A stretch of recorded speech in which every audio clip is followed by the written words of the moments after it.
आ रही है? देखिए, हमें पूरा विश्वास है कि इस बार जनता का समर्थन हमको मिला है, लोगों का विश्वास हमको मिला है, तो हम अवश्य इस विधानसभा के चुनाव में अवश्य सफल होकर आएंगे और भारी बहुमत से जीत कर आएंगे।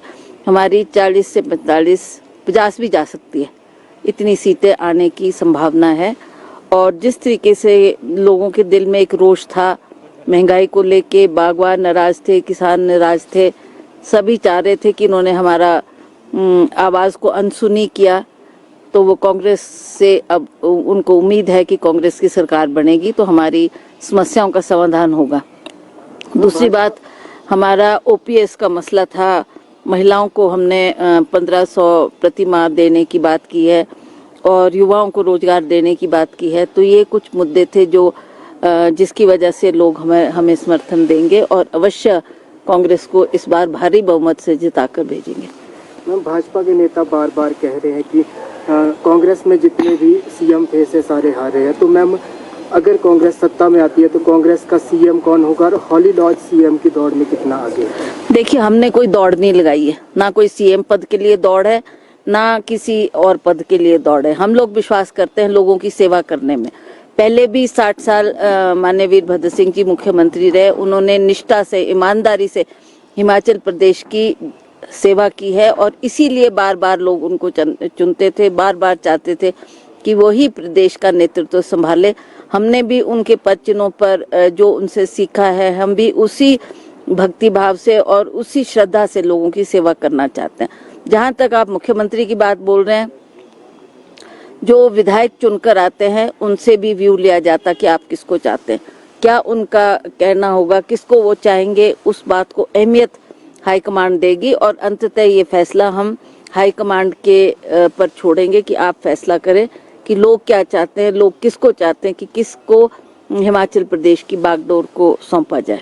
भारत जोड़ो यात्रा में भी कैसा अनुभव रहा आपका और हिमाचल के चुनावों की कुछ चर्चा भी हुई उनसे आपसे? देखिए, वो चर्चा करने का समय नहीं था, बिकॉज उस टाइम तो वो पदयात्रा पे थे, तो ज़्यादा मौका नहीं मिला। मैंने केवल मात्र उनको हिमाचली टोपी से नवाजा और ये कहा कि हम अवश्य इस बार कांग्रेस की सरकार बनाने जा रहे हैं और हमें पूरा विश्वास है कि हिमाचल प्रदेश में ये शुरुआत होगी और जिससे सारे देश में ये संदेश जाएगा और धीरे धीरे कांग्रेस वापस सत्ता में आने के लिए वचनबद्ध होगी, क्योंकि अब 3-4 स्टेट्स और भी है जहां पर चुनाव होने हैं, तो हिमाचल उसमें पहल कर रही है, ये बहुत बड़ी बात है।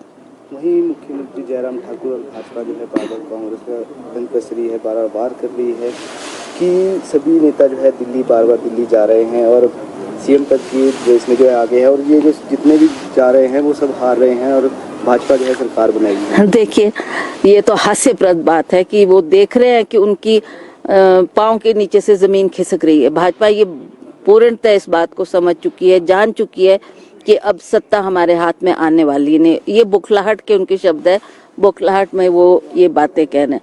जहाँ तक हमारे लोग जो दिल्ली जा रहे हैं, आप जानते हैं कि खड़गे जी ने जब पार्टी का कार्यभार संभाला और वो हमारे कांग्रेस के अध्यक्ष बने, तो उस वक्त सभी हमारे नेतागण अपने अपने कार्य में लगे थे, अपने अपने चुनाव क्षेत्र में काम कर रहे थे। तो वो जाकर उन्होंने पर्सनली खड़गे जी को बधाई भी दी और उनको शुभकामनाएं भी दी और उसी मतलब मैं भी गई थी, क्योंकि मुझे भी रिपोर्ट देनी थी। He being the Congress president, I had to tell them कि आज हमारी ये स्थिति है कि हम 40-45 सीटों से ऊपर लेकर आएंगे और अवश्य सरकार बनाने जा रहे हैं। ये बात से मुझे अवगत कराना था। बाकी जो लोग गए वो कोई सीएम पद की दौड़ के लिए नहीं थे, उन्होंने खड़गे जी को बधाई देनी थी और अन्य नेताओं को अपनी परिस्थिति बतानी थी कि ये हालात हिमाचल प्रदेश में बने हैं। हम खबरें दिखाएंगे आपको देश दुनिया की, राजनीति की, खेल की, क्राइम और मनोरंजन की सभी छोटी बड़ी खबरें। देखते रहिए India live news 24/7। India live news 24/7 Madan Lal Sharma के साथ।